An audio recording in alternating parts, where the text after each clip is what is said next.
The blue lights flashed in James Williams' rearview mirror, and his hands tightened on the steering wheel. 73 years old, and his heart still jumped at that sight. Dorothy reached over from the passenger seat and squeezed his arm.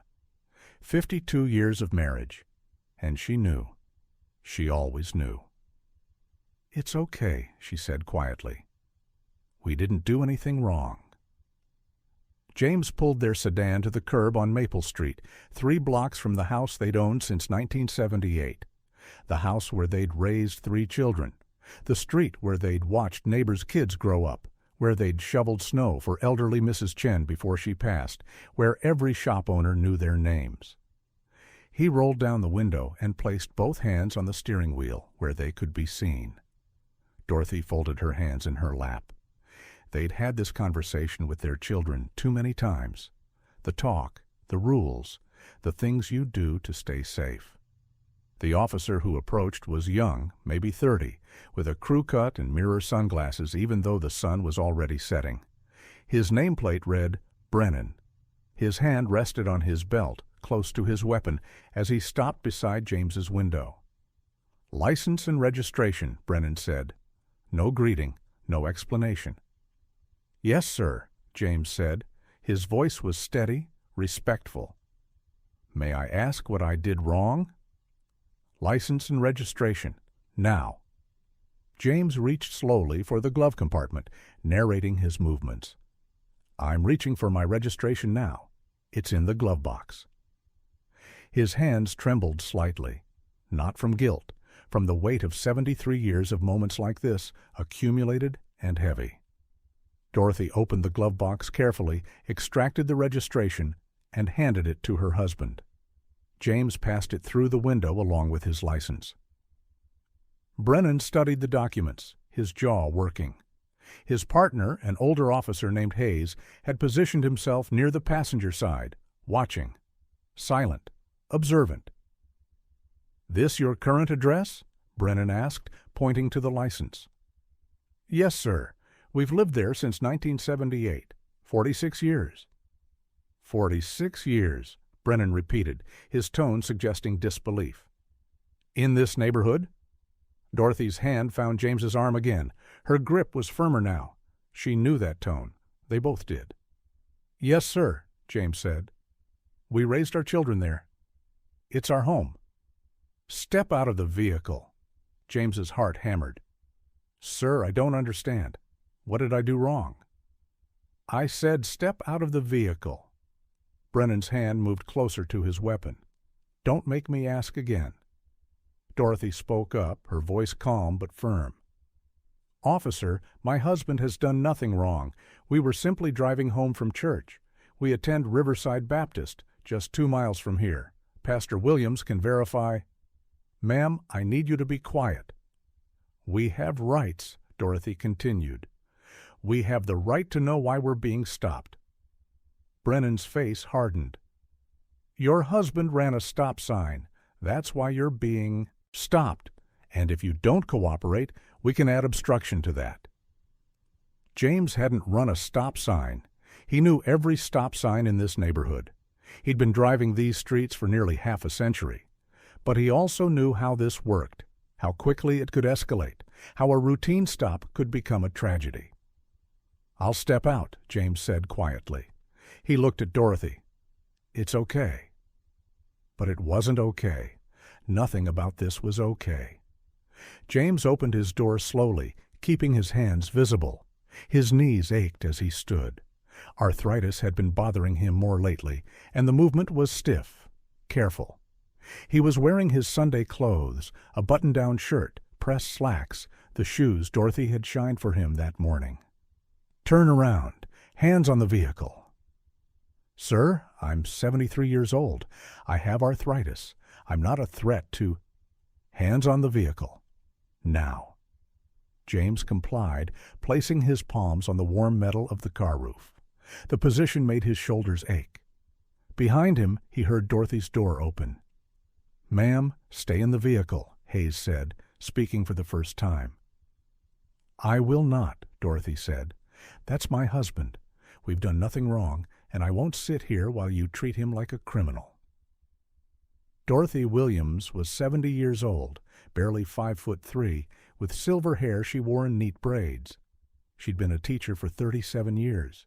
She'd taught hundreds of children to read, to think, to believe in themselves. She'd served on the school board. She'd organized community meals at the church. She'd buried both her parents, 3 siblings, and too many friends. She'd marched in the 60s. She'd raised 3 successful children. And she would not sit silently while her husband was humiliated on the street where they'd lived for 46 years. "Ma'am, get back in the vehicle or you'll be detained as well." "Then detain me," Dorothy said, coming around the car. "But I'm not leaving my husband." Brennan was patting down James, rough and thorough, while James stood with his hands on the car, breathing carefully. Each breath was a prayer. Each moment was a calculation. Stay calm. Stay respectful. Stay alive. "He's clean," Brennan said, stepping back. But he didn't tell James he could lower his hands. A few neighbors had come out onto their porches. Mrs. Patterson from across the street. The Johnsons from next door. People who'd known the Williamses for decades. People who'd attended their children's graduation parties, who'd brought casseroles when Dorothy's mother died, who'd helped James build his deck 15 years ago. "Is everything all right, James?" Mrs. Patterson called. "Stay inside, ma'am," Hayes said. "This doesn't concern you." "The hell it doesn't," Mrs. Patterson said. "That's my neighbor. I've known him for 20 years. More doors were opening, more neighbors emerging.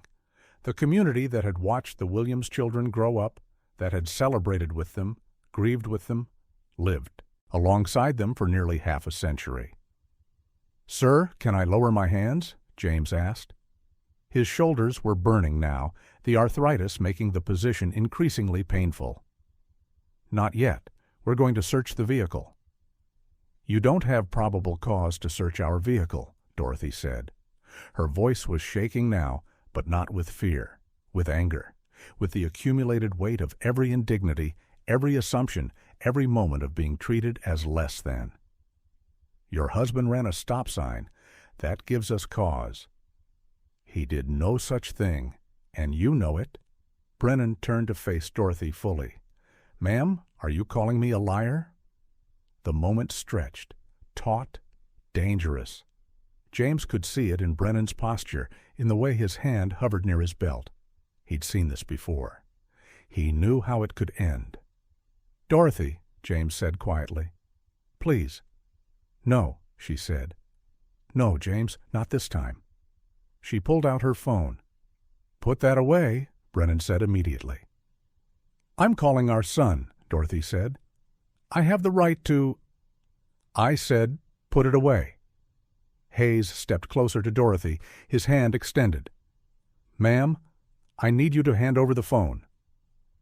"I will not. I'm calling my son. I'm not doing anything illegal." "You're interfering with an investigation." "What investigation?" Dorothy's voice rose. "You stopped us for no reason. You're searching our car for no reason. You're treating my husband like a criminal when he's done nothing but live in this neighborhood for 46 years and pay his taxes and serve his community and—" Her voice broke. Not from weakness, from the sheer weight of it, the exhaustion of being strong, of being dignified, of being respectful in the face of disrespect, of being 70 years old and still having to prove your right to exist in your own neighborhood. James's hands were still on the car. His shoulders screamed, but he didn't move, couldn't move. One wrong move, one misinterpreted gesture, and everything could change. He'd seen it happen. He'd read the names. He knew the statistics. Being elderly didn't protect you. Being respectful didn't protect you. Nothing protected you except luck and witnesses and maybe the fact that people were watching. Dorothy's fingers shook as she pulled up her contacts, found Marcus's number, her son, her baby, who wasn't a baby anymore, but a Marine captain stationed at Camp Lejeune 3 hours away, who called every Sunday, who visited every month, who'd promised, always promised, that he'd come if they needed him. The phone rang once. "Don't make that call," Brennan said, his voice low. It rang twice. "Ma'am, I'm warning you." 3 times. "Mom?" Marcus's voice came through, concerned. He always knew. Like his mother, he always knew. "Mom, what's wrong?" "Marcus." Dorothy's voice was steady now. Purpose gave her strength. "We've been stopped by police. On Maple Street, 3 blocks from home. They're searching the car. Your father has his hands on the vehicle. They won't tell us what we did wrong." "Put me on speaker," Marcus said. His voice had changed, not louder, harder. The voice he used when he was Captain Williams, not just Marcus. Dorothy held out the phone, speaker on. "This is Captain Marcus Williams, United States Marine Corps. To whom am I speaking?" Brennan's expression flickered, just for a moment. "This is Officer Brennan, Riverside Police Department. Your parents were stopped for a traffic violation." "What violation specifically?" "Running a stop sign." "My father has been driving those streets for 46 years without a single accident or ticket." "Which stop sign?" "The one at Maple and 3rd. "There is no stop sign at Maple and 3rd, Marcus said. "There's a yield sign. Has been for 12 years since they reconfigured the intersection. I would know. I grew up in that neighborhood." Silence. "Officer Brennan, why are my parents' hands on the vehicle? Have they been arrested?" "We're conducting a search." "On what grounds?" "The traffic violation gives us—" "A traffic violation that didn't happen gives you grounds to search their vehicle and detain them?" Marcus's voice was controlled, but there was steel underneath. "Officer Brennan, I'm going to ask you a direct question. If my parents were white, would they be in this position right now?" "Sir, this has nothing to do with—" "Would they?" More neighbors had gathered. Mrs. Patterson had her phone out too, recording. The Johnsons were on their porch, watching. Mr. Chen from the corner store had closed up and walked over. The community was there, bearing witness. "I'm 3 hours away," Marcus said, "but my commanding officer is personal friends with your police chief. I can have him on the phone in 2 minutes, or you can let my parents go home, right now." Brennan looked at Hayes. Hayes looked at the growing crowd of neighbors, at the phones recording, at James, still standing with his hands on the car, shoulders shaking with pain and exhaustion. "Step away from the vehicle," Brennan said finally. James lowered his arms slowly. His shoulders burned. His hands tingled from being raised so long. Dorothy was beside him immediately, her arm around his waist, supporting him. "We're going to let you off with a warning this time," Brennan said, as if he were doing them a favor, as if he had any grounds to do otherwise. "A warning for what?" Dorothy asked. "You never told us what we did wrong, because we didn't do anything wrong." "Ma'am, my name is Mrs. Williams, Dorothy Williams. I taught at Riverside Elementary for 37 years. I probably taught you or someone you know.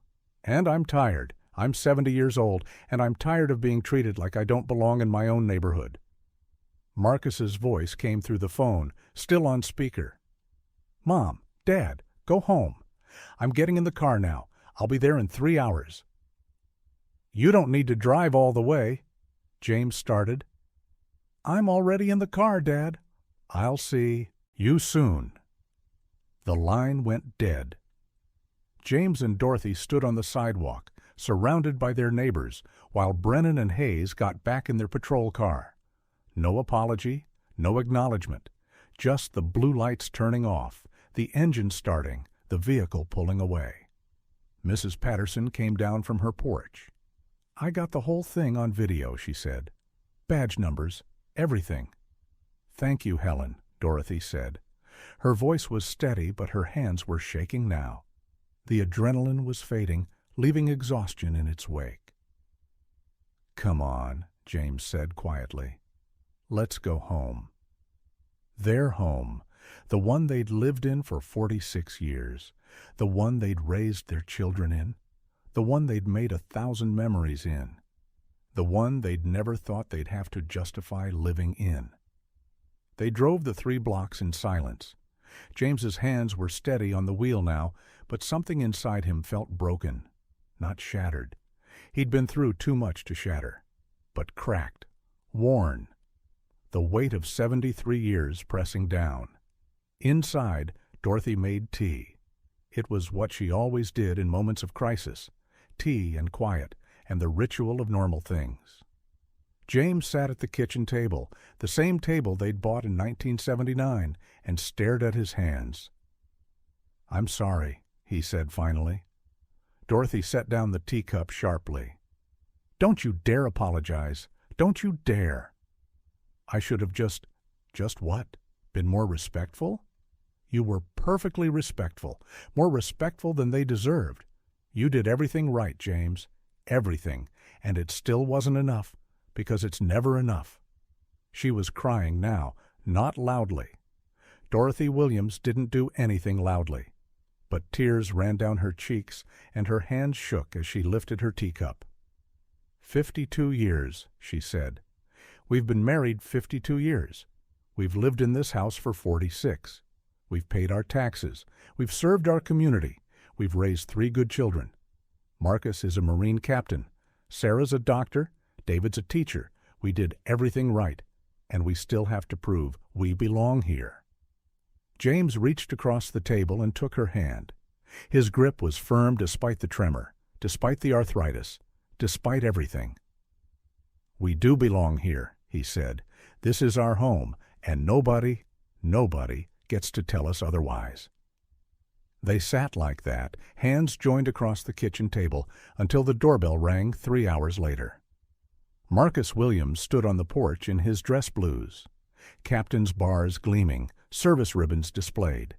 He was 34 years old, 6'2", with his father's eyes and his mother's determination. He'd served 2 tours in Afghanistan. He'd led men in combat. He'd earned medals and commendations. But standing on his parents' porch, seeing the exhaustion in their faces, he looked like the boy who'd grown up in this house, the boy they'd raised to be strong and proud and unafraid. "Hey, Mom! Hey, Dad!" Dorothy pulled him into a hug. She barely reached his chest, but she held him tight. James joined them, and for a moment they stood there. 3 generations of strength and dignity and love. "I'm okay," Dorothy said into Marcus's uniform. "We're okay." "I know you are," Marcus said. "You're the strongest people I know, but you shouldn't have to be. Not like this."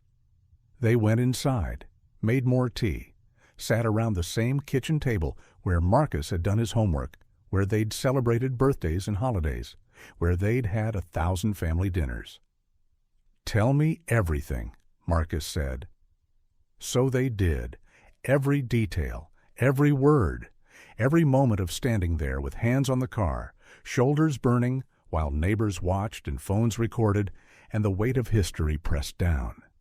When they finished, Marcus was quiet for a long moment. His jaw was tight, his hands were clenched, but when he spoke, his voice was controlled. "I'm going to the police station tomorrow morning. I'm going to file a formal complaint, and I'm going to make sure this gets investigated properly." "Marcus, you don't have to." "Yes, I do, because if it happened to you, it's happening to others. And maybe they don't have a son who's a Marine captain. Maybe they don't have neighbors with phones. Maybe they're alone and scared, and nobody believes them." He looked at his parents, at the people who'd taught him to stand up straight, to speak clearly, to never accept less than he deserved, who'd had the talk with him when he was 12, who'd taught him how to survive traffic stops, how to keep his hands visible, how to stay calm even when his heart was racing, who'd given him every advantage they could while knowing that sometimes none of it was enough. "I became a Marine to serve my country," Marcus said. "But I also became a Marine because I knew it would give me a voice, a platform, authority that couldn't be easily dismissed, and I'm going to use it." The next morning, Marcus walked into the Riverside Police Department in his dress blues. The desk sergeant's eyes widened when he saw the uniform, the rank, the bearing of a man who commanded respect, not because he demanded it, but because he'd earned it. "I need to speak with the chief," Marcus said. "Do you have an appointment?" "No, but I'm here to file a formal complaint about 2 of your officers, and I'm not leaving until I speak with him." The chief, a man named Robert Morrison, was 58 years old and had been with the department for 32 years. He'd seen the department change, had watched the community evolve, had tried, he liked to think, to build bridges. But he also knew his department had problems. Every department did. The question was whether you acknowledged them or buried them. He came out to meet Marcus personally. "Captain Williams," he said, extending his hand. "I'm Chief Morrison. Please come to my office." They sat across from each other, and Marcus laid out what had happened. Every detail. Calm, precise. The way he'd give a briefing to his commanding officer. No emotion, just facts. Morrison listened without interrupting. When Marcus finished, he was quiet for a moment. "Your parents are James and Dorothy Williams," he said finally. "I know them. I've known them for years. Dorothy taught my daughter. James helped coach Little League when my son was playing." "Then you know they're not criminals. You know they're not a threat. You know they've been part of this community for nearly half a century." "I do." "And yet 2 of your officers treated them like they were." Morrison sighed. It was the sigh of a man who'd had this conversation before, who knew he'd have it again, who was tired but not defeated. "I'll investigate this personally," he said. "I'll review the dashcam footage. I'll interview both officers. And if I find that your parents were treated inappropriately, there will be consequences." "What kind of consequences?" "That depends on what I find. But I promise you, Captain Williams, this will be taken seriously." Marcus studied him, trying to gauge sincerity, trying to determine if this was another empty promise or if Morrison meant it. "My parents are 73 and 70 years old," Marcus said. "They've lived in this town longer than I've been alive. They've contributed more to this community than most people ever will. And they were humiliated on their own street by officers who assumed they didn't belong there. That's not just inappropriate, it's unconscionable." "I agree." "Do you? Because this isn't an isolated incident. This is a pattern, and patterns don't change unless people in power decide to change them." Morrison met his eyes. "You're right, and I'm going to do something about it." 3 days later, Officer Brennan and Officer Hayes were called into Morrison's office. The dashcam footage had been reviewed. The neighbors' videos had been examined. The complaint had been investigated thoroughly. "Sit down," Morrison said. They sat. "I've reviewed the footage from your stop of James and Dorothy Williams on Maple Street. I've also reviewed the complaint filed by their son, Captain Marcus Williams, USMC, and I've spoken with multiple witnesses who were present." Brennan shifted in his chair. Hayes stared at his hands. "You stopped them for running a stop sign that doesn't exist. You searched their vehicle without probable cause. You detained an elderly man in a position that caused him physical pain. And you did all of this in front of their neighbors, people who've known them for decades, on a street they've lived on for 46 years. Sir, You were just what? Doing your job? Your job is to serve and protect, not to harass law-abiding citizens, not to make assumptions based on race, not to abuse your authority." Morrison stood up, placed his hands on his desk, and leaned forward. "James Williams is 73 years old. He's a veteran. He's a homeowner. He's a taxpayer. He's been part of this community longer than either of you have been alive, and you treated him like a criminal. Why?" Silence. "I asked you a question, Officer Brennan. Why did you stop them?" Brennan's jaw worked. I saw them in that neighborhood, and I thought." "You thought what? That they didn't belong there? That they must be up to something? That people who look like them don't live in nice neighborhoods?" "I made a mistake." "You made more than a mistake. You made an assumption, And that assumption led you to violate the rights of two citizens who've done nothing wrong. Morrison sat back down. Officer Brennan, you're suspended for 2 weeks without pay. You'll also undergo mandatory bias training. Officer Hayes, you're suspended for 1 week. Your silence made you complicit. Sir? I'm not finished. When you return, you'll both be on probation for 6 months. Any further complaints, any indication that you haven't learned from this, and you're done. Do I make myself clear? Yes, sir. And one more thing. You're going to apologize, in person, to James and Dorothy Williams. You're going to go to their home, the home they've lived in for 46 years, and you're going to tell them you were wrong. Brennan's face flushed. Sir, I don't care what you think. You humiliated them in front of their community. You owe them an apology, and you're going to give it. The following Saturday, Brennan and Hayes stood on the porch of the Williams home, the same porch where Marcus had stood a week earlier, the same porch where James and Dorothy had welcomed countless guests over the decades, the same porch where they'd watched their children play, where they'd waved to neighbors, where they'd built a life. James opened the door. He looked at the two officers, saw the discomfort in their faces, the reluctance, but also maybe the beginning of understanding. Mr. Williams, Brennan said. His voice was stiff, formal, but there. I'm here to apologize. I was wrong to stop you, wrong to search your vehicle, wrong to treat you the way I did. I made assumptions I shouldn't have made, and I'm sorry. James studied him. 73 years of experience told him this apology was forced, that it came from Morrison's order, not from genuine remorse. But it was still something, still an acknowledgement, still a crack in the armor of indifference. I accept your apology, James said finally, but I want you to understand something. I'm not angry because you stopped me. I'm angry because you assumed I didn't belong in my own neighborhood, because you saw my skin color and made judgments about who I was and what I deserved. That's what hurts. That's what needs to change. Brennan nodded. I understand. I hope you do, because the next person you stop might not have a son who's a Marine captain, might not have neighbors with cameras, might not have anyone to stand up for them, and they deserve the same respect I do, the same dignity, the same benefit of the doubt. Yes, sir. Dorothy appeared beside James. Officer Brennan, Officer Hayes, I taught school for 37 years. I taught children to treat others with respect, to see people as individuals, not stereotypes, to question their assumptions. I hope you'll take that lesson to heart. Yes, ma'am.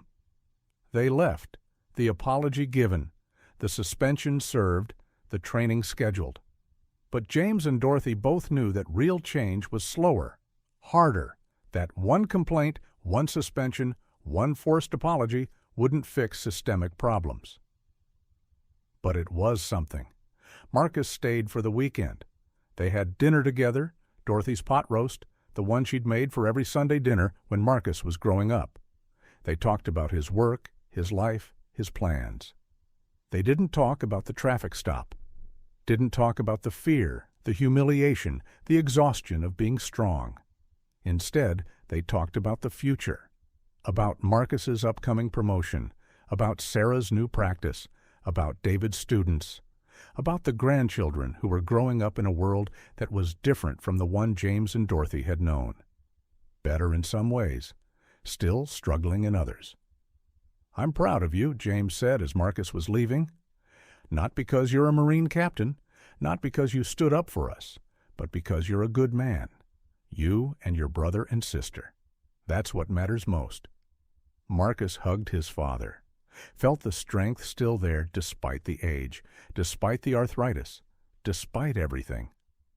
I learned from the best.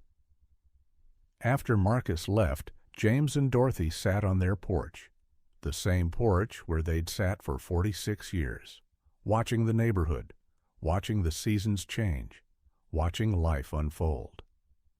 We're not going anywhere, Dorothy said. This is our home. Damn right it is, James said. And they sat there as the sun set, two elderly people who'd lived through segregation and civil rights, through progress and setbacks, through hope and disappointment. Who'd built a life together, raised a family, served their community. Who'd been knocked down and gotten back up more times than they could count. Who belonged here. Who would always belong here. Not because anyone gave them permission, but because they'd earned it. Through decades of work and love and perseverance. Through showing up day after day, year after year. Through being good neighbors and good citizens and good people. The blue lights didn't define them. The traffic stop didn't define them. The assumptions and prejudices of others didn't define them. They defined themselves, and they would continue to do so for as long as they had breath in their bodies and strength in their hearts. Because that's what James and Dorothy Williams did. They endured, they persevered, they loved, and they never ever forgot who they were.